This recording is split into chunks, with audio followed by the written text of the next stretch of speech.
Good evening, everyone. This is Melissa. I work with the National Ocean Sciences Bowl. I'm with the national office in Washington, D.C. And I'd like to welcome you tonight to our third presentation in our 2013 Professional Development webinar series. I'm thinking most of you are probably coaches for NOSB teams, but in case you're not, the National Ocean Sciences Bowl is an academic competition for high school students, and they get tested in their knowledge of all things related to ocean and marine science, from chemistry, biology, marine policy, which is the topic for this evening, and they also get tested in their knowledge of some freshwater science. This year there'll be a slight greater infusion of questions on freshwater science, since our theme for the year is the Great Lakes, a window into freshwater science, and we will be holding finals in Milwaukee, Wisconsin. As I said, this is our third presentation in this webinar series.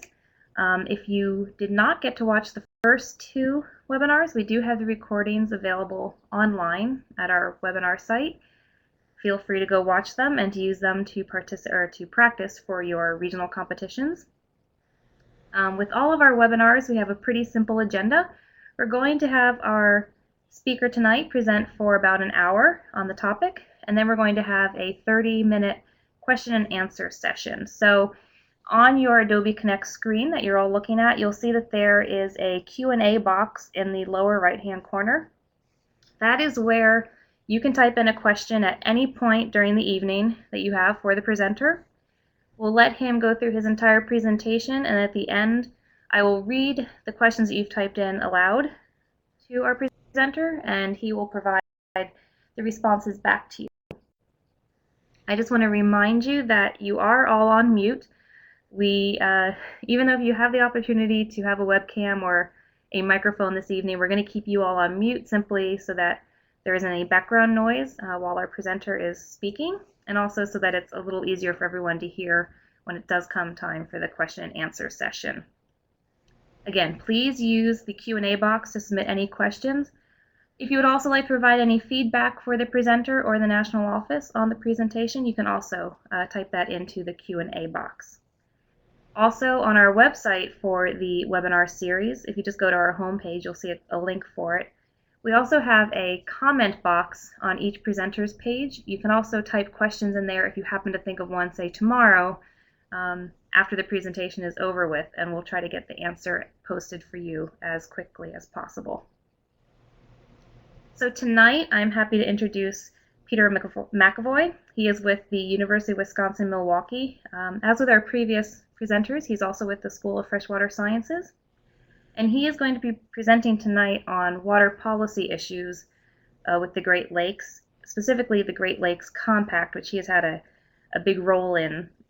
So I'm going to turn over the presentation to him in just a minute, but I'd also like to remind you that Thursday evening we have our fourth webinar, and it's going to be Drs. Diaz and Kuhl again. They presented last week on the Lake Michigan food web and invasive species. This Thursday evening they will be presenting their second webinar, taking the information that they provided in the last webinar and putting it into practice by discussing quagga mussels and how they relate to the Lake Michigan food web. So I hope that you will all participate on Thursday night as well. So right now I'm going to turn the presentation over to Peter so that he can present on his topic for the evening. And again, at any point in time when you have questions, please just type them into the Q&A box. Okay, Peter, the presentation is all yours. All right. Thank you, Melissa, and good evening, everyone. I'm looking forward to this discussion with you. And the topic, as Melissa indicated, is the Great Lakes Compact.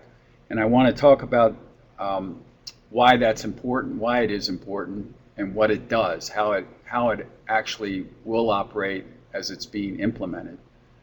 But before I get into some of the specifics of the Great Lakes Compact, I wanted to give some background to why it was developed and what it was responding to, and to put it into some context about the Great Lakes themselves.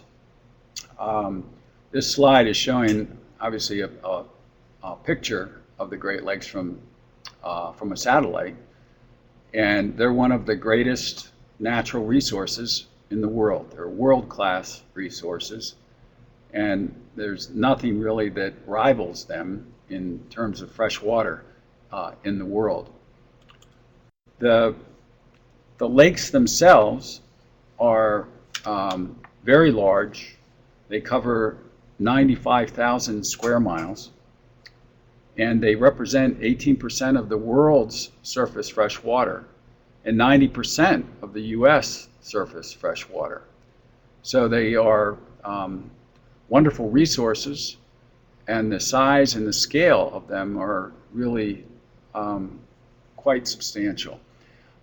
This particular slide, I want to, as far as showing you and giving you some dimension of how big they actually are, if you look at, and this is the east coast of the United States and part of Canada, the eastern seaboard, this is the Chesapeake Bay in comparison to the Great Lakes, Long Island, Cape Cod, etc. So it gives you some perspective on actually how large they are. When we talk about these statistics in terms of surface fresh water in the world, probably most of you know that 3/4 of the Earth's surface is covered by water, but 97% of that is salt water. And so the remaining portion of what is fresh water, a good portion of that is tied up in our poles or glaciers. And so these Great Lakes are, when you think about being accessible and available, it really drives home how important they are, not only to the populations and the peoples of the Great Lakes region, but to North America and what they mean to North America. The shoreline, when you add it up from all 5 Great Lakes, is over 10,000 miles long. And I should have said at the beginning, for those of you to get oriented, this is Lake Superior, Lake Michigan, Lake Huron, Lake Erie, and Lake Ontario. And so the water, Lake Superior is the largest, and it flows through, and it's the headwaters, and it drains through into Michigan and Huron, down through Erie, into Ontario, and then out through the St. Lawrence Seaway. And so when I'll be talking about the Great Lakes Basin and the compact, etc., but it's important to have that frame of reference.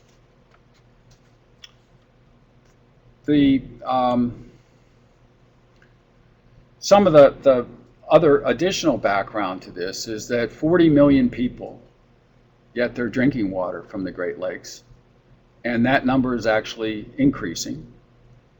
And the darker outline surrounding the lakes themselves actually is what we refer to as the Great Lakes Basin. And that's the drainage area that drains into the Great Lakes. And when you consider the size of the surface bodies of water, the basin, the outer area for rivers and streams that flow into the Great Lakes, it's actually not that large when you think about the volume of water that's contained in the lakes themselves. So while there's this smaller drainage basin, and part of the function of why, even though there's a large amount of water in the Great Lakes, that's really left over in large part from when the last Great Lakes, or the last glacier in North America, was receding, and it filled up the areas that it had gouged out that are now the Great Lakes. So it's important to understand that phenomena and the resource of the Great Lakes, because for all of their size, they are finite and they're very vulnerable.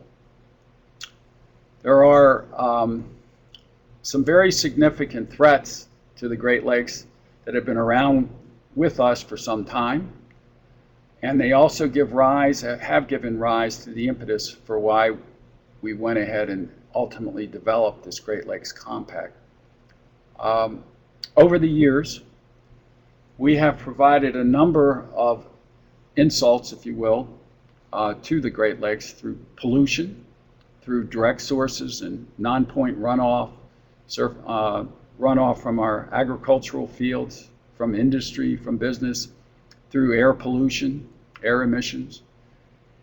And while we've made significant progress over the last several decades, particularly as a result of the Clean Water Act that was passed in the early 1970s, there was great improvement overall in the water quality of the Great Lakes. But more recently, we've seen new emerging pollutants, and we've actually started to slip back on the progress that we had made through the 70s, 1980s, and 1990s. So pollution is very much a significant factor. And when you think about the lakes themselves and how big they are, there also is not they're not renewed in any significant way through rainfall, snow melt, or through the groundwater. There's only 1% of the lakes that are actually recharged or renewed each year. And so the retention time for the larger lakes like Lake Michigan, which is almost 100 years, meaning what we put in to Lake Michigan is going to stay there for all intents and purposes for over a century. And for Lake Superior, it's even larger. It's about 190 years for the retention times. We also have experienced more recently significant drops in the levels of the Great Lakes. But there's a cycle to this where the lakes themselves actually rise and fall and have done that for thousands of years. But what we are experiencing more recently is significant drops in the lakes. And I think now they may be at their all-time low, at least in recorded history. We're also seeing this more and more, the effects of invasive species. In fact, my colleagues here at the School of Freshwater Sciences, Russell and Carmen, will be presenting on some of these impacts, and Melissa had mentioned the quagga mussels. These invasive species, for the most part, have come in through ships that have come in off the oceans through the St. Lawrence Seaway, and they've brought in many of the species that we have here that are not native to the Great Lakes, and they are creating huge problems for the ecosystem. And the threat of even more coming in has a number of people concerned. The most recent is the possibility of Asian carp getting into the Great Lakes. For those of you who are familiar with these critters, they're really voracious eaters, and they would really cause havoc if they do get into the Great Lakes and are able to be sustained given their eating habits and what they would do to the habitat and to the other living species in the lakes. Another major factor that has many people concerned here in our region, and not just in our region but worldwide, is the fact that I think all of us know that the populations of the world are growing and growing significantly, and that fresh water, safe drinking, potable water, is really becoming an issue around the world. In fact, over 1/6 of the world's population, over 1 billion people, do not have access to clean water, clean potable drinking water. And those statistics are only getting worse and are likely to continue to get worse as the population grows, and the way that we've been using water, the per capita consumption of water is going up along with the populations growing, particularly in the developing world. And that combination is likely to create more chaos and more crises as we go into the 21st century. There's also this unbelievable wild card now with climate change, and we're already seeing evidence of climate change on the Great Lakes. Temperatures are rising and rising very quickly, and the likelihood is that that will continue. And some of the modeling of the long-term modeling for impacts of climate change would indicate that the lake levels are going to be affected even more. They're going to drop more. And while the oceans will be rising, the Great Lakes, many believe, will continue to be lowered in this with the impacts of climate change. So those combination of factors, pollution, lake levels dropping, invasive species, population growth, and climate change, do not bode well for even a world-class resource like the Great Lakes. And what has been clear to a number of us who've worked in the field in water resources and water resources management and water law for many years is that the Great Lakes government structure has not been very good at solving some of the legal issues around how we can better manage the Great Lakes going forward to ensure that they will be there for generations to come. What complicates this is that we have two federal governments, Canadian federal government, the US federal government. We have 8 states, 2 Canadian provinces of Ontario and Quebec. And then we have literally thousands of local units of government and special districts throughout the region.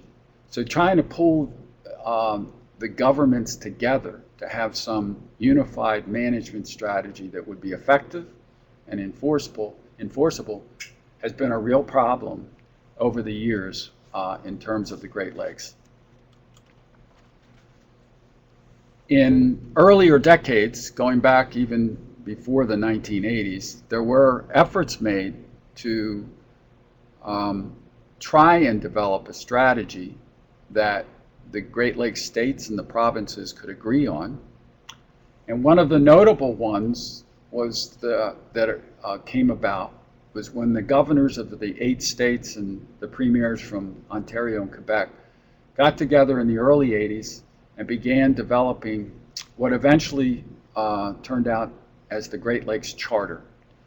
And the Great Lakes Charter really was the first time that the states and the provinces came together and agreed upon some management structure to try and protect the Great Lakes. But one of the significant problems with the charter is that it was not enforceable. It was a good faith agreement, and the states and the provinces were expected to pass individual legislation to implement the charter. Most of the states did not. Wisconsin, where I'm presenting from, was one of the few.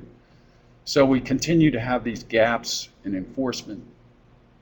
In the year after the charter was adopted, there was a major piece of legislation moving through the US Congress, Water Resources Development Act of that year, 1986. And one of the senators from Wisconsin introduced an amendment, and it was only about 2 sentences into this massive document. Most people didn't even know it was there. And what that amendment did was it required that if there was going to be any diversions out of the Great Lakes, all 8 Great Lakes states would have to agree to that diversion. Now, on the face of it, that seemed pretty strong. It seemed to have a lot of teeth in it. But the fact of the matter is that legislation did not provide for any standards or any way that you could reasonably point to why a particular state or all of the states came to a decision that they did. And therefore, it was believed that this amendment to this Water Resources Development Act would likely be challenged and would be struck down. So we still continue to have this gap in not having an effective and enforceable management strategy.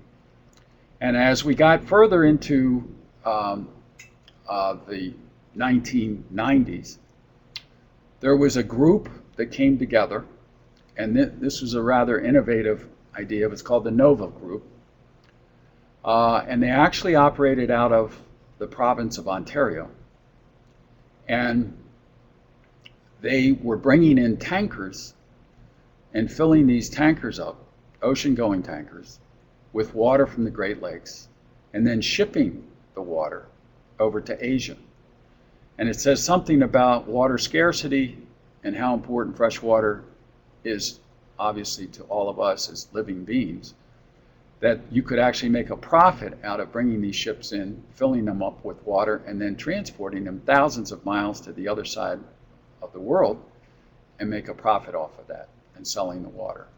So while we've had, and I didn't mention some of the more significant diversion proposals that we had in the past that were not successful, we had this NOVA group that came forward, and they proposed shipping, and were in fact shipping water out of the Great Lakes. And it was then that the governors and premiers realized that these gaps in our ability to manage and control the Great Lakes were really very paramount, and we really needed to do something about that. And if we didn't do something about it, the Great Lakes states and the provinces were going to lose control of the Great Lakes water resources. The privatization, if you will, of this world-class resource was likely to happen, and the ability to ensure that the Great Lakes would be not only here and now, but for future generations that would contribute to our economic growth and our well-being, that too could be lost, and lost fairly quickly. So I wanted to show this slide to all of you to give you then some perspective on the Great Lakes states. And for those of you who live in the region, you're probably pretty familiar with this, but the percentages that you're looking at are actually how much of each state is within the Great Lakes Basin. So if you look at Minnesota at 7%, this portion of Minnesota is on the Lake Superior shoreline and is within the Great Lakes Basin. Wisconsin is 32%, but it varies considerably. Illinois only has 0.2% of its state within the Great Lakes Basin. That's around Chicago. And then you have Michigan, on the other hand, which is almost entirely, 99.9% of Michigan is entirely within the Great Lakes Basin. New York is fairly sizable, 32%. And that has had a big impact on how the states have looked at the Great Lakes and what programs, policies, laws that they have that affect the Great Lakes. So the more contact, the more involvement of a state with the Great Lakes, it's more likely we've seen some substantial rules, regulations, and laws that have been adopted by those states.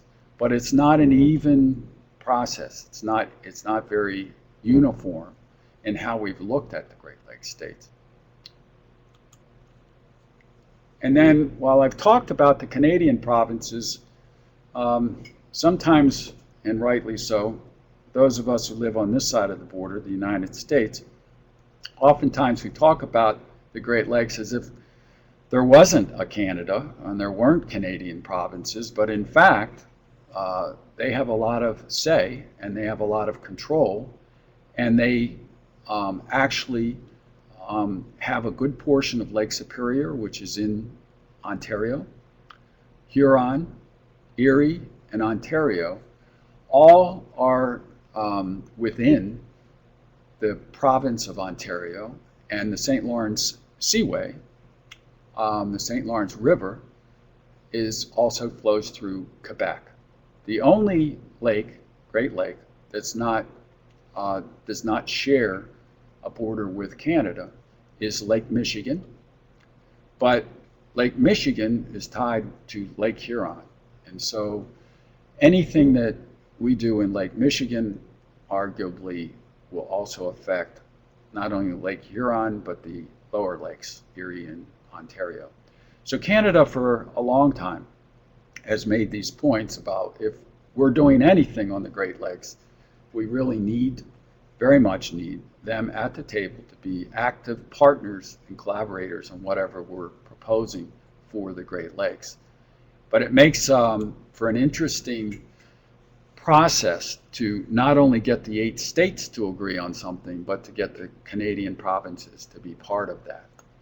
And What happened several years ago after these gaps were identified in the law and in policy, and the fact that we could very well lose the Great Lakes, is that we came to the conclusion that if we were going to do something, we would have to do it on a two-track approach.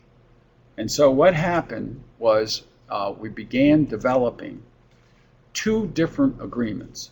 And one of the agreements, this is a lengthy title, but and we can get you the citations to it, but it's called the Great Lakes St. Lawrence River Basin Sustainable Water Resources Agreement. And that agreement actually is between the 8 states and the 2 Canadian provinces. And we developed on a separate track what eventually became the Great Lakes Compact. And the Compact is between the 8 states, the 8 Great Lakes states of the United States. And that is the enforceable provisions of the international agreement between the Canadian provinces and the state. And you may wonder, well, why did we have to do this? Why didn't we just have one agreement, which would have been simpler? Well, there's a set of provisions in our Constitution and under the laws of the United States which prevents individual states or groups of states in the United States of entering into formal enforceable agreements with a foreign power. So we couldn't do that. So the way that we approached this dilemma, this fork in the road, if you will, this two-track approach, was to get the agreement between the provinces and the states, but it wasn't going to be enforceable unless we developed an individual compact between the states to enforce it. And then the Canadian provinces adopted their own rules and laws to implement the provisions of the international agreement. And that's where we are today. And the compact, which is between the 8 states and was adopted by the 8 states, is actually broken into 3 distinctive parts which deal with in-basin uses, if you think back to when I was laying out the Great Lakes Basin. So waters that are within the Great Lakes Basin are affected by this first category or this first section of the Great Lakes Compact. And that's where the states and the provinces have agreed on a common decision-making standard that would be employed by all of the parties, all of the jurisdictions, to regulate the uses of the water within the Great Lakes Basin. And significantly, on any major new or increased consumptive uses, that is a consumptive use is where water is actually lost from the Great Lakes. It's not returned. It can be through evaporation, but more commonly, the way that we would lose it is to include it into a product like corn or soybean, where we use water from the Great Lakes to irrigate our crops. The crops are grown, and we then ship them out of the basin, in some cases out of our states. And so that water is never returned to the Great Lakes, and it's considered a consumptive use or water loss. Another way, commonly, is to, and we're seeing more and more of this, where we bottle water and then send the bottled water out of the region, and therefore that's lost as well. And for those of us in Milwaukee, we make beer, and if it's shipped out of the region or out of the basin, it's consumed somewhere else, that water is also lost in that beer. So there are different decision-making standards that affect these in-basin uses, and all of the states and provinces have agreed on what those are and at what trigger points they would get the opportunity to comment, review and comment on any new or proposed large consumptive use. The second major category in the Great Lakes Compact, and I think it's one of the most significant sections of the Great Lakes Compact. It doesn't get a lot of attention. We hope, those of us who worked on this, we hope that in the years ahead that we continue to make progress on this. But what we all agreed to in this region was that we would develop specific goals and programs for the conservation and efficient use of the Great Lakes. We have never had that before. I mean, those of us who live in this region, we know that we have this wonderful resource, we have abundant water resources, but even in states like Wisconsin, we're now experiencing scarcity of water resources.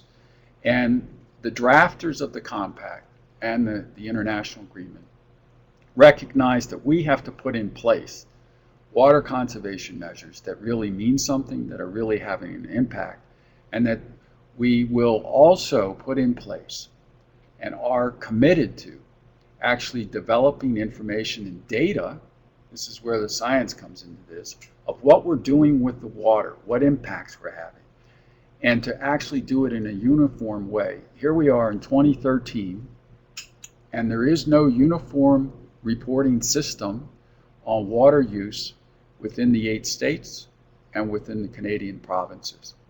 And you really can't manage something very effectively if you don't know what's going on with it.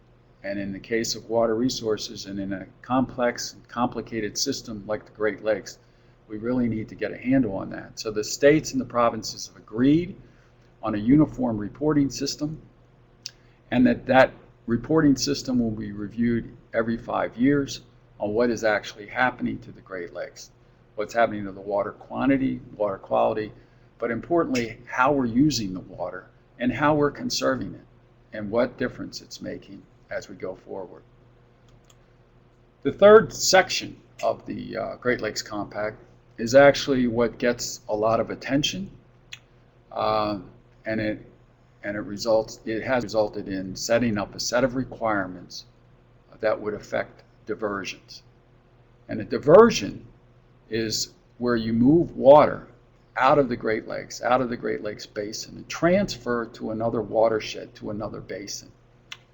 And one of the largest diversions in the history of the United States, not just in the Great Lakes, involves Chicago. And early in the 1900s, Chicago was having enormous problems with its drinking water, which it was getting from Lake Michigan, because it was polluting Lake Michigan from all of its stockyards and the large growing city. So what it came up with, its solution, was that it reversed the Chicago River, which used to flow into Lake Michigan, and it channeled the river so that it could be discharged into the Illinois River and ultimately into the Mississippi River and to the Gulf of Mexico. And Chicago, with this diversion, was diverting an enormous amount of water. The other Great Lakes states did not like that, and they actually went to court. And over many years, it eventually reached the U.S. Supreme Court, and the U.S. Supreme Court entered into the fray and resolved it by saying that Chicago could continue to divert water from Lake Michigan, but at a greatly reduced rate. It's still a huge amount of water. 2 billion gallons a day are diverted out of Lake Michigan and eventually wind up going into the Mississippi River and to the Gulf of Mexico. And it's still a sore spot with many of the Great Lakes states. And the U.S. Supreme Court, even after all these years, maintains jurisdiction over that diversion settlement. And so Chicago and Illinois cannot change the standards of the diversion or the agreement without the approval of the U.S. Supreme Court. Now, in a different way, we've had other diversions into the Great Lakes. Now, these are pretty unusual, but two of the largest, or the two largest, are actually on Ontario's side of Lake Superior. One is Long Lac and the other is Ogaki, where the Canadians built dams and diverted water that normally would be flowing north, and they diverted it south into Lake Superior. These two diversions are also quite sizable, and one of the reasons why they did it was to develop hydroelectric power to fuel new economic development in Ontario. That took place for the most part up to and during World War II. Now the compact puts in some language which is pretty straightforward and says that all new or increased diversions will be prohibited. And folks thought, well, that's pretty straightforward, but they went ahead in the drafters, and this was a compromise, to allow for 3 exceptions, limited exceptions to the outright ban on any new or expanded diversions. And these 3 exceptions, and if you bear with me, I'll explain what they are. The first would involve communities that actually lie partially within the Great Lakes Basin and partially outside the basin. So you may have a city, we have several communities in Wisconsin, but there are several in Indiana and Ohio and New York that also would be eligible if they could meet the requirements of being a straddling community. And the community then would have to meet certain requirements in order to demonstrate that it was eligible for this exception under the compact. Now, another category of exceptions would involve communities in straddling counties. Now, these communities would lie entirely outside the Great Lakes Basin, but they were in a county that straddled the basin. So I hope I'm not losing you there, but maybe we'll have some questions about this. But there are numbers of communities, obviously, that might qualify for an exception under these circumstances. And finally, the third category is intra-basin transfers. And maybe the way to explain that is because there are examples of this within the Great Lakes Basin, where you shift water, transfer water from one lake, and I'll use Ontario as an example, where communities in Ontario may pull water out of Lake Huron, and when they use it, they discharge it, and it actually goes, they discharge it into Lake Erie. So that's an intra-basin transfer of water, and that has a set of provisions and requirements that it would have to meet. Any community which would be seeking an intra-basin transfer would have to meet those requirements. Now I want to talk a little bit about some of the basic requirements for qualifying for diversion, because this is really quite controversial and it's likely to be tested fairly soon. And I'll get into the specific test that we may be seeing coming out of my home state here in Wisconsin. But some of the key requirements for a community to qualify for one of these exceptions for a diversion are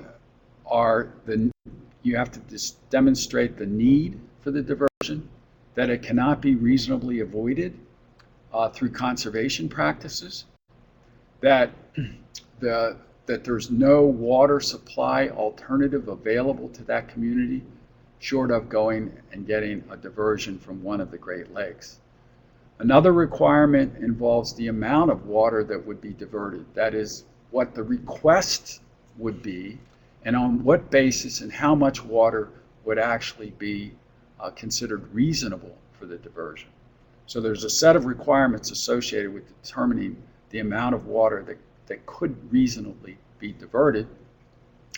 And there's an interesting provision in the compact which requires any community that is diverting water under the new compact could use it, but then they would have to treat it and they would have to return it to the Great Lake that they received the water from.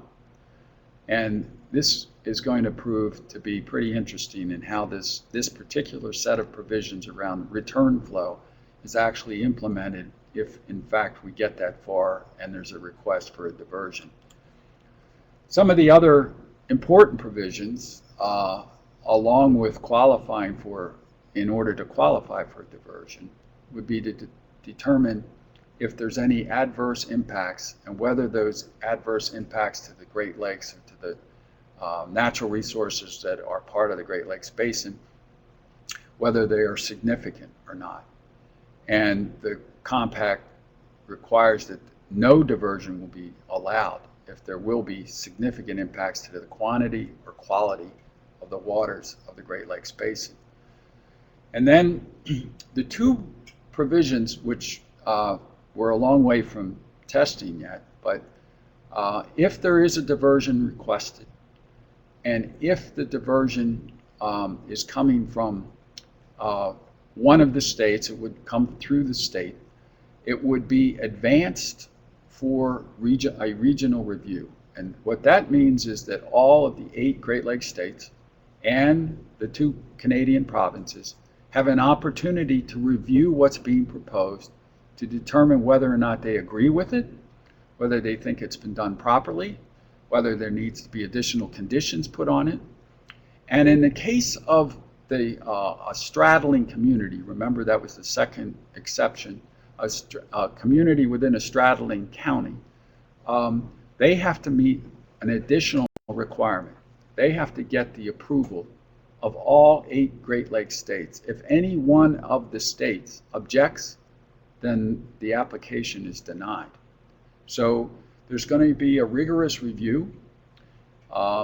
It will involve first the state where the community that is requesting the diversion will have to review it and hold public hearings, and then it will have to decide whether or not it will advance it to the other Canadian provinces and the other 7 Great Lakes states for their comments. And then in the case of a community within a straddling county, it would have to get the approval of the other 7 states, not just a review and comment. So these requirements are significant. They were on purpose designed to be very significant and rigorous. And we'll see if, in fact, if we get to a situation where it's going to be tested. I'm going to stop here in a few minutes, but I want to come back to the compact itself. The Great Lakes Compact is one of the most significant interstate compacts in the history of the United States of America. It was took years to negotiate the agreement, but all 8 Great Lakes states had to adopt the compact language in total. Each of the state legislatures and their governors had to approve the exact same language. So the compact was adopted in Albany, in Madison, in Springfield, in Columbus. Every state adopted the same language. Then it was forwarded to the U.S. Congress, where it had to be ratified by the Congress, which it was, and then it had to be signed into law by the President, which it was. And all of that happened 5 years ago, in 2008. And we're at a point now where we may find the first significant test of the Great Lakes Compact, and it may be coming from my home state, Wisconsin, where there's a community, the city of Waukesha, which is working on an application. Waukesha is a community within a straddling county, so it's going to have to meet all the requirements I was talking about, and it's working on that application. It's an extensive endeavor on their part, and we haven't even begun the formal process of review and comment within our own state, let alone whether or not it will be advanced to the other states. But I wanted to cite that to you because for those of you who might be interested in this, you'll have a chance, because it doesn't mean that you have to be a resident of the state of Wisconsin to review and comment on this application if it gets that far, and certainly if it's advanced to the other states. It's fair game for any of the public to get involved and to comment. And given the significance of the Great Lakes, given how important they are as a world-class resource and how fragile they are and the challenges that they are meeting, we're hoping the groups that I've worked with over the years here in Wisconsin and throughout the Great Lakes region, we hope that if such an application is advanced, that it does get the proper attention and the comment and review. Now I'm going to stop here and see if we've got any questions about this material. I've hit you with a lot of information, and I I hope it's understandable, but I'm sure there'll probably be some questions related to what I was presenting. So I'll stop here. Okay, it actually looks like we do have a few questions, and I think I'll start with the most recent. I can get it to open. They're asking, does, I think you pronounced it, Waukesha, Wisconsin Yes. count as a straddling community in terms of diversion for drinking water? Yes. That's a very good question. The One of the qualifiers, which I didn't mention, this is really only communities that are seeking water for a municipal water supply, a public water supply, can even apply. So yes, the city of Waukesha, which lies within the county of Waukesha, is a community within a straddling county. So they've had historically, more recently anyway, a problem with radium in their drinking water. And so one of the arguments that they're advancing is that they need to have an alternative water supply, and I think most people would agree that there's a major public health risk if you're drinking water that has radium in it. The questions I think that are going to be raised with Waukesha, of course, are whether or not it can meet the other requirements. Does it have alternative water supplies available to it that don't have radium, or can they treat the water that they do have and remove the radium? So there's going to be a whole set of issues, but it is the city of Waukesha, which is a community within a straddling county in Wisconsin. I hope that answers the question. We had a question that says, what about communities that are located outside of the Great Lake Basin who have historically gotten their water from the Great Lakes? Another good question. Yeah, when the Great Lakes Compact was adopted, all of the existing users were grandfathered in. That means that if you were getting water from any of the Great Lakes, and it was actually a diversion at the time, that will still be protected, and those communities that came before the compact was adopted will continue to be able to use the water that they're getting from whatever the Great Lake they're drawing it out of. Okay, another question. How did the Great Lakes Compact ever pass our Congress when water is the oil of the 21st century? It would seem like other locations would want access to water and look to the federal level to get it. Absolutely correct. It was it took a lot of effort to get it through Congress. I think the advantage that in 2008 that we had was the unanimity of the Great Lakes states and their leaders all coming together. And as we all know, the partisan divisions that we see playing out in Washington, D.C. Now. What was unique about this was that it was bipartisan. It was supported by all of the governors and the legislators. And we made a very strong showing in that respect. But, you know, within that question or in that comment, there is an issue, and that's why I think it's important for us to do this right and to effectively implement the Great Lakes Compact. Because if we don't, other regions of the United States and other regions of North America or in other parts of the world, but certainly in North America, we're all aware of the problems of water and water resources and scarcity in the southwest of the United States or even in some of our southern states. So if we don't do a good job, if we don't manage this resource that is so important to our region, then Congress could actually change the Interstate Compact. We could do away with it. In effect, it could be eliminated, and that would be really unfortunate. So the burden is on us not only to have gotten it through Congress, but now to see it through and to implement it effectively as we go forward. One person is asking, can you clarify what you mean when you say the Great Lakes Compact allowed for the states to use a uniform language? Oh, okay. Um, Within the compact itself, there are two things. There's a set of standards that they adopted, very specific standards, and quite lengthy actually, that all of the states and the provinces will agree to use and to develop programs in implementing those standards.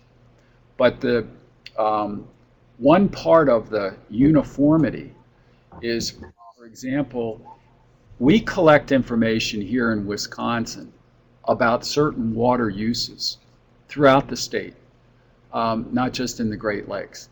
But our data collection and the data that we actually gather isn't necessarily the same data, the same information, or on the same water uses that Michigan might use. So what we are attempting to do under the compact is to agree on what are the uses that we want to better get information on, better data, and to do it in a way that's uniform across all of the states so that we're all collecting the same information about the same uses in our respective states. And then the idea is that we will combine that information and aggregate it in a way that will be useful for management so that we can better manage the Great Lakes and going forward. We have a better understanding of what's going on, what impacts it's having, and whether or not we need to change, modify some of our uses of the Great Lakes. How does the Boundary Waters Treaty relate to the Great Lakes Compact? Oh, that's a great question. The international treaty between Canada and the United States was adopted in 1909, and it does control a lot of decisions about the Great Lakes, but it actually involves, of course, the boundary between Canada and the United States from our west coast to our east coast. So it involves more than the Great Lakes, but it does have a big say in what goes on in the Great Lakes and what is in the treaty as far as the provisions between our two respective federal governments, but then the states and provinces. So there are regulations and restrictions around what we can do in the Great Lakes that are covered under the international treaty. But the international treaty has major gaps in it in itself. And that was one of the reasons why the states and the provinces went ahead on their own to try and develop an additional system of standards and protocols and regulations for what can go on in the Great Lakes and how we will affect these water uses, whether they're in basin or diversions or out of basin uses, so that we're clear about that. Because the treaty itself and the agreements that we have with Canada through our federal governments are have major holes as well. Okay, this is a long question, so I'll try to get through it.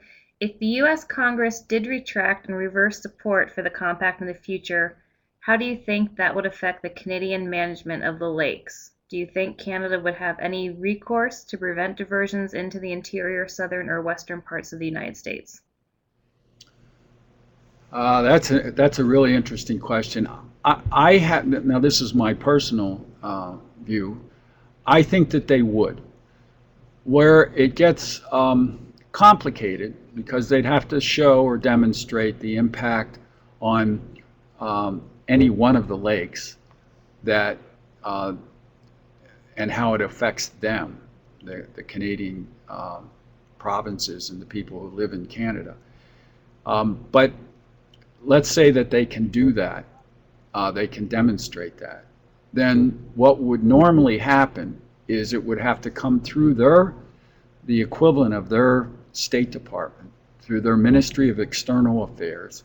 And actually the earlier question about the Boundary Waters Treaty may in fact be invoked to get attention in the United States. And our State Department, the federal government, would definitely be involved in that. but they could challenge a decision or a use of the water such that it was having an adverse effect on Canada. They would have every right, legal right, to do that. And they may have to go not just into, with using our treaty with the United States and Canada. They may want to go into the international court, but I think that they would be able to go through our State Department and the 1909 treaty, and they would, I'm sure they would invoke that to try and get control of that issue. Okay, what results and repercussions could lower, let me see if I'm reading this correctly. Yeah, what results and repercussions could lower water levels in the Great Lakes potentially have on people? Well, there's a number of things that could happen. We're seeing the lake levels now dropping, and that's affecting all of the riparian shoreline owners. There are extensive reaches now along Lake Michigan that I walk that were covered by water just a few years ago. So if the lake levels continue to drop, there's an impact on people that just live on the shoreline. But it also would impact all of our municipal water supplies that get their water from the various lakes, the intake pipes. It could affect, as you start to affect the estuaries, the areas along the shoreline, the wetland areas. You start to affect important parts of the ecosystem, the fisheries, affect our drinking water. The quality of our drinking water may be affected depending on where you're getting your water from the lake. I know, for example, here in the Milwaukee area, we've had to extend our pipes where we're drawing the water from Lake Michigan. We've had to extend them further out into Lake Michigan. And so it's not just a phenomenon, it isn't a phenomena of why they were doing that because of the lake levels, but I'm sure if the lakes were to continue to drop and drop precipitously, it could affect communities that are where their intake pipes are not so far out. Our problem was pollution and why we were extending the pipes further out so that we weren't going to be affected or affected less by the quality of the water that we were drawing in from Lake Michigan near the shoreline. But in some parts of the Great Lakes, if it continues to drop, it's going to have big impacts on the people not only who live along the shoreline, but even those who get their water from the Great Lakes. You mentioned climate change is causing continued sea level rise and dropping levels in the Great Lakes. Is there concern about seawater intrusion into fresh drinking water resources along the coast? There is. It's and that is a huge problem, but that's not the situation that we're facing here in the Great Lakes. We're fairly removed from that phenomena, but any of the communities along our oceans many of our communities along the oceans are having that problem with increasing saltwater intrusion, and a number of communities are investing huge amounts of money to deal with that problem. And if we continue to see that happening, they're going to have to invest more and more money in that situation. Okay. What type of policies are being designed to counter the invasion of Asian carp? Well, there's attempts have been made to better regulate, inspect and regulate and restrict invasive species coming through ballast water in the ships that are coming in off the oceans. As I said earlier in the presentation, that is the major cause of the invasive species that we're seeing.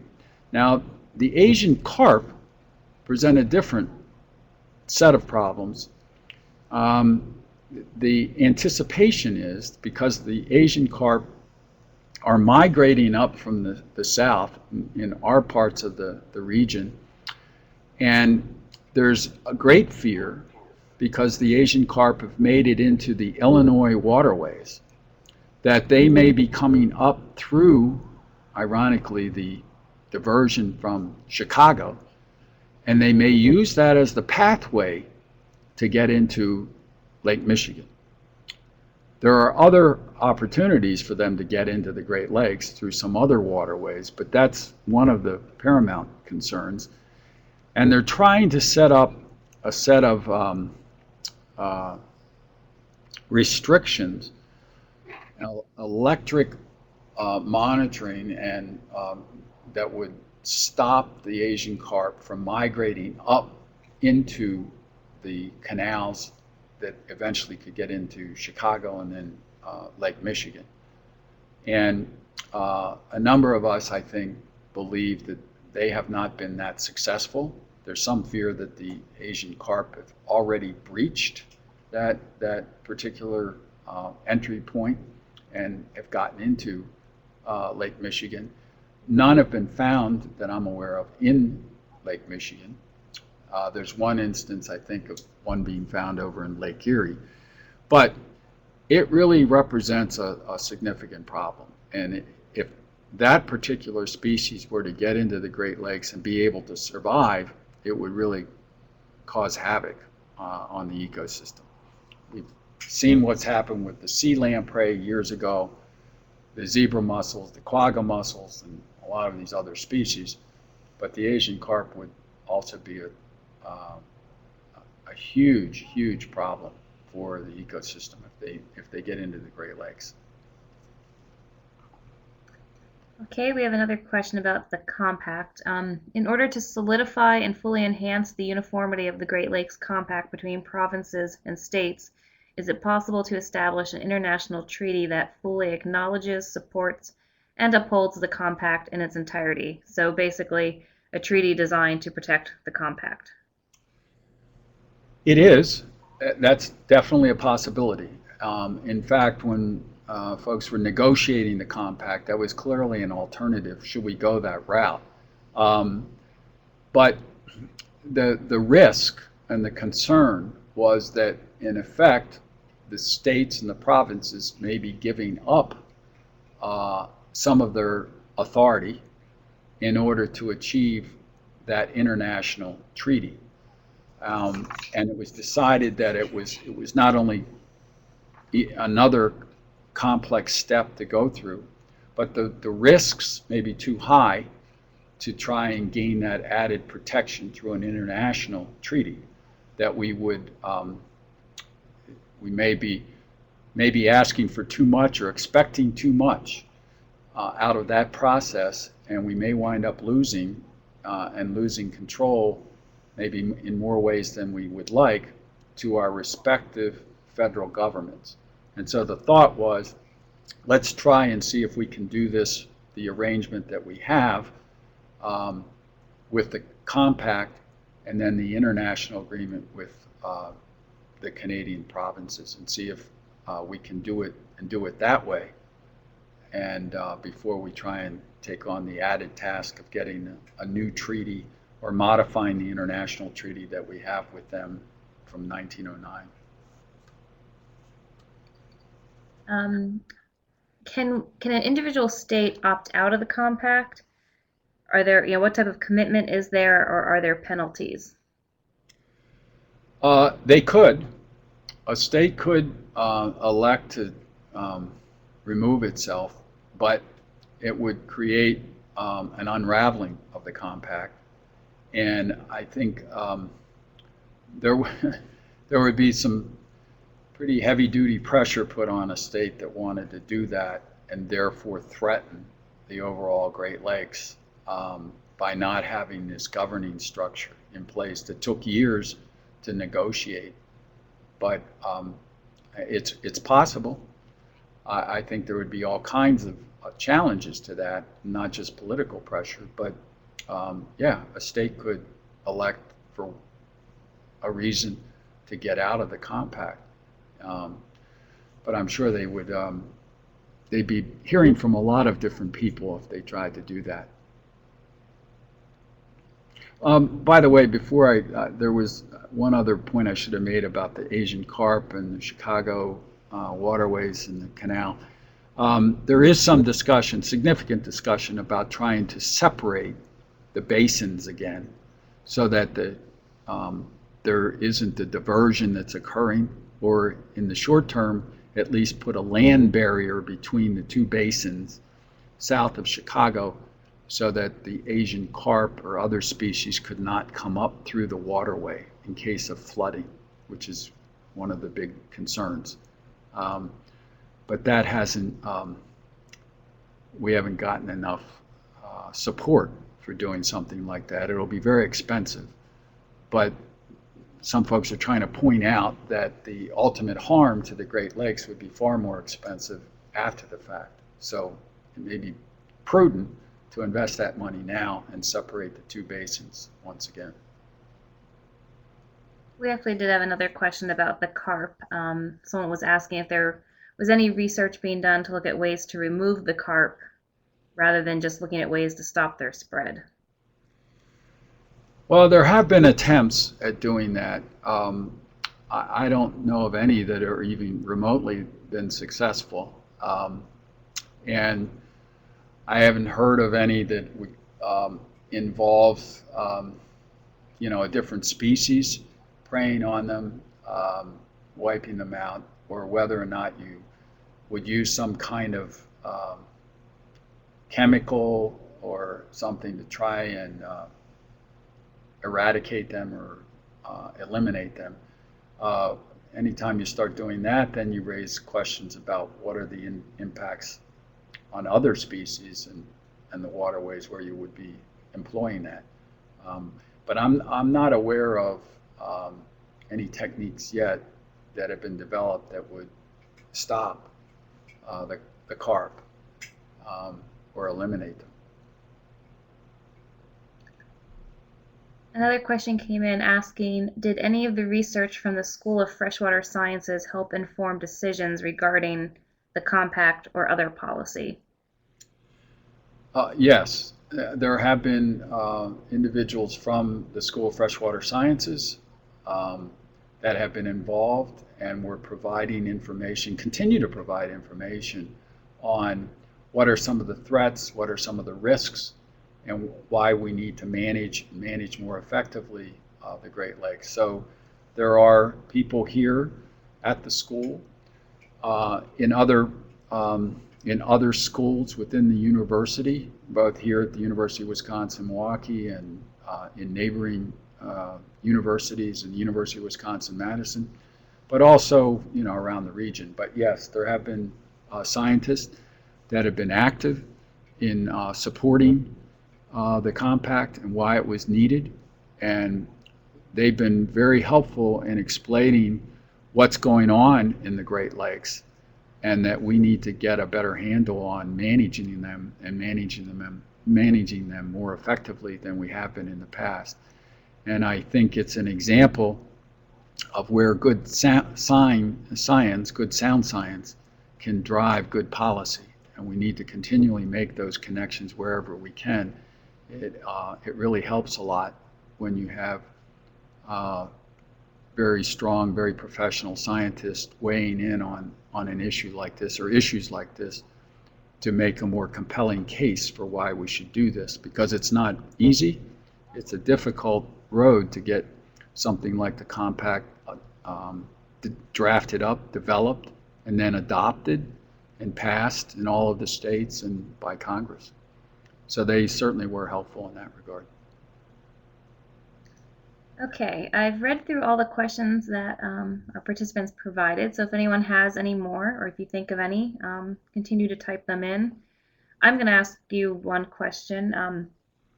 You were nice enough to provide us with a few more resources for teams who are interested in, and anyone interested in learning about the Great Lakes, and we posted them on Peter's page under our Professional Development Webinar Series website. And one of them that you had supplied was a book called The Great Lakes Water Wars, I was just wondering how your presentation tonight relates to that book, if you could explain that a little bit. Sure. The author, Peter Annan, has been an active writer in the Great Lakes region for many years. And um, he compiled this book, the information that then resulted in the book, by doing a series of interviews and his own research. And some of that research took him to other lakes, large lakes around the world. And I would really encourage you, those of you who might be interested in getting his book, because what it does is it establishes a number of the issues that were confronting the Great Lakes region. He really documents very effectively the threats of the potential threats of diversions for a coal slurry pipeline or recharging the Ogallala Aquifer or some of the other issues that were being talked about over the decades. But he also points out in that book, by the way, that the RLC, that was is vast body of water in the Soviet Union, what used to be the Soviet Union, and how that's in large part dried up over the years through the misuse and through diversions and through irrigation, and that any body of water, even as big as some of the Great Lakes, can ultimately be lost. And I would again encourage you to get his book. But what his writing documented and does document a number of the conditions which actually gave rise to the Great Lakes Compact. And I think he does it in a way that is understandable, fairly easy to read, but he documents it in a number of different ways, important ways, and he talked to a whole host of people who are knowledgeable about the Great Lakes. So I would encourage you to get his book if you can. Get it from the library. I guess I have one more question. In talking about these water wars, thinking sort of globally, where does the U.S. rank, do you think, in sort of the importance of this topic or the need to really, really discuss it urgently? Well, I guess I take that sort of at two different levels. One is our country, the United States, is well aware of the fact that, as people often say, that while oil was the resource of the last century, water will be of this century. And I certainly think that's the case. What we're seeing just from a national security perspective is these flashpoints around the world that are only growing in severity and extent, and that we may in fact have to be drawn in to trying to resolve some of them, and it's around water. But closer to home, we have major parts of the United States that have not done a very good job in managing the water resources that they do have. And that in fact we have national policies for years, for decades, that have encouraged growth in parts of the United States where we should not have been encouraging growth, certainly large population centers. And what we're doing is we're just moving water around, a scarce resource, in some cases by huge distances, with huge investments and subsidies by the federal government, which are crazy. They made no sense actually when they were trying to do it, and they certainly don't make any sense now. And we ought to get up. We really need to have a serious discussion at the national level, the United States of America, about what we're doing with water and water resources and how we're not managing it very effectively and what we need to do to manage it more effectively. And maybe we can be an example, I hope we can be, if we do it right, on how we manage the Great Lakes. But many of you are probably very familiar with what we've done with the Colorado River, and how it doesn't even reach what used to be its destination because of the way that we've diverted it, the way we've used it. And we're using water in the desert that actually makes very little sense, even though we benefit from some of the things that are grown there. But continuing to subsidize and encourage population growth in some of these areas that to start with were deserts and had scarce water resources didn't make any sense then, and they clearly don't make sense now. And we really need to get a handle on that. And maybe some of the folks that will be involved in this contest, in this competition, the National Ocean Sciences Bowl, maybe will be the ones who help us solve some of these problems and give us better solutions that our governments can adopt so that we can protect the resources that we do have. For the most part, the United States has been blessed with incredible water resources. We just haven't used them very effectively. And except for the arid regions of our country, we've had really very, very abundant water resources. But as I said, we're even in the Great Lakes region, we have streams and rivers, bodies of water in many of the states in Wisconsin that are drying up in the summer, which has been unheard of. But I think we're going to see more of that unless we do a better job at managing what we've got and using it more effectively. On that topic, I think if any educators or students are interested, there was, at least I saw an interesting documentary called The Last Call at the Oasis, which discusses a lot of these topics of water supplies, both in the U.S. and other countries. So that's something to look online. It's kind of an interesting documentary. You can view the trailer online. You had mentioned the NOSB students, and we did have a question that was asking, what can students do to help protect their freshwater supplies where they live? Oh, that's a great question. If they learn more about the water and the water resources in their area, where do they actually get their drinking water from? How much water do they use? Who's using what? Getting a better sense of how the water that they do have available and that they're using in their community would be a starting point. And then begin to look at how that water is used, whether it's being wasted. Are there ways to conserve it, protect it? Those would all be really wonderful exercises for students to get involved in and to learn more about their own natural environment that way. Water is critical for us to live, not just the human species, but these other living species. And so what we do with it is so important. And I think the starting point is just learning more about their own water resources in their community. A lot of times people don't understand. They go to the tap, they turn on their tap and they get a drink of water, or they just don't think about it. And they don't think about where it comes from, whether it's from under the groundwater, or whether it's from the surface body of water and what we're doing with it.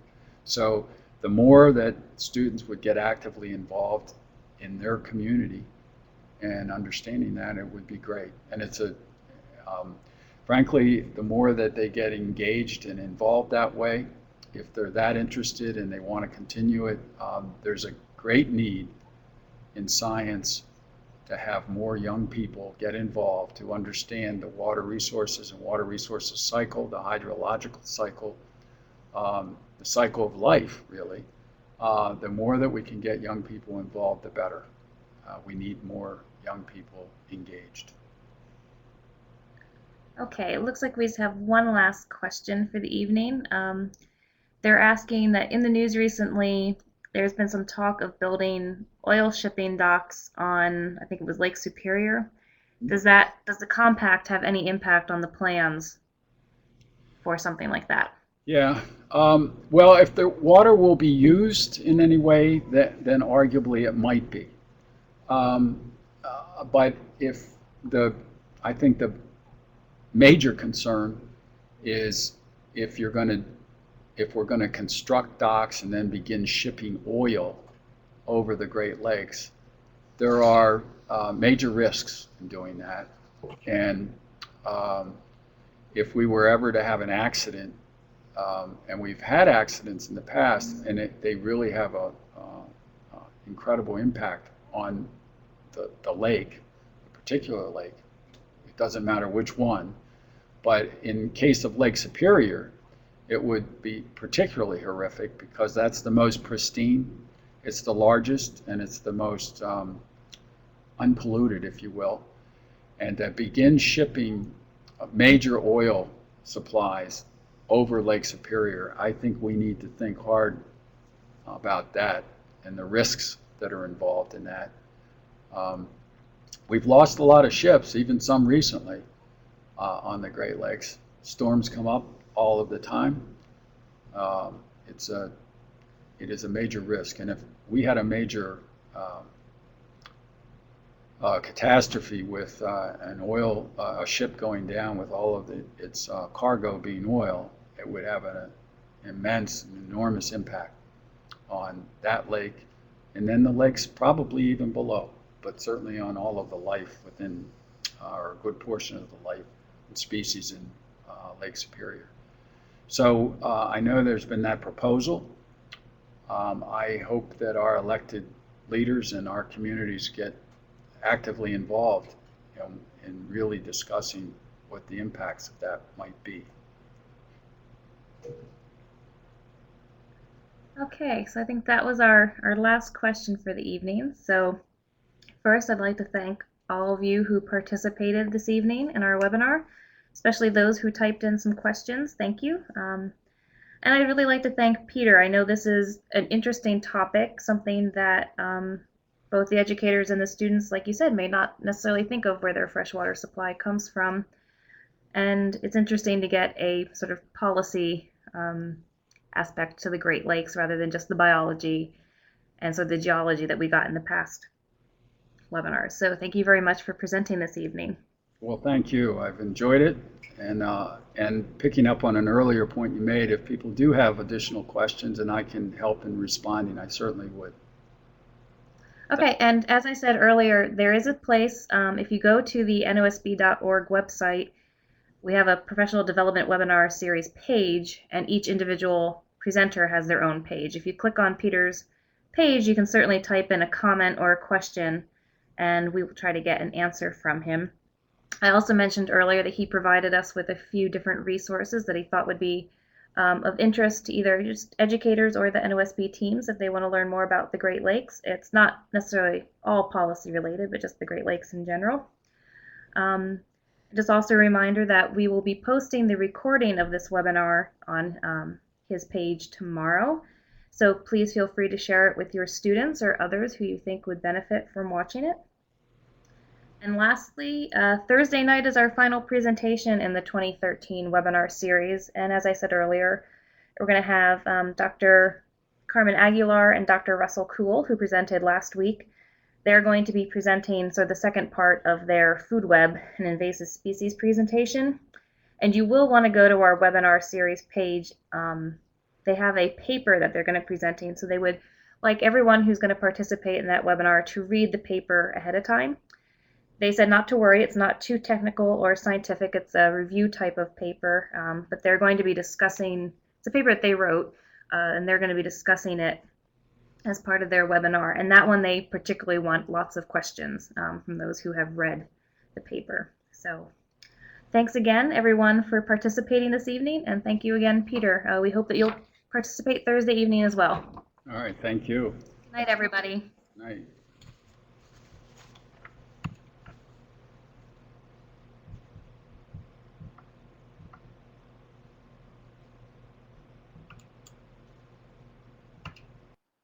Okay, I put all the participants on hold again.